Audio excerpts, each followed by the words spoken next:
సోదరీమణులకు నమస్కారం. చరిత్ర సృష్టించాలన్న మనమే, దాన్ని తిరగ రాయాలన్న మనమే. ఇప్పుడు చారిత్రాత్మక ప్రక్రియలో పాల్గొనే అవకాశం వచ్చింది. అవును, మన రాష్ట్రంలో జనాభా గణన 2027 ప్రారంభమైంది. ఈ ప్రక్రియ 2 దశల్లో జరుగుతుంది. But both are not same. మొదటి దశలో ఇండ్ల గణన జరుగుతుంది. దీనిలో భాగంగా ఏప్రిల్ 16 నుండి 30 వరకు మీరే స్వయంగా మీ వివరాలను SC పోర్టల్ sc.census.gov.in లో స్వయంగా నమోదు చేసుకునే అవకాశం ఉంది. ఈ పోర్టల్ చాలా సులువైనది. No troubles brother. సమయం లేదు మిత్రమా, ఈ అవకాశాన్ని వినియోగించుకోండి.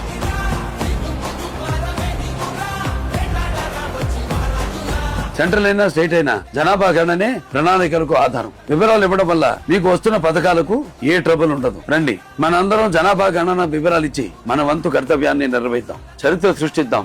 మన జనగణన, మన వికాసం. మన జనగణన, మన వికాసం.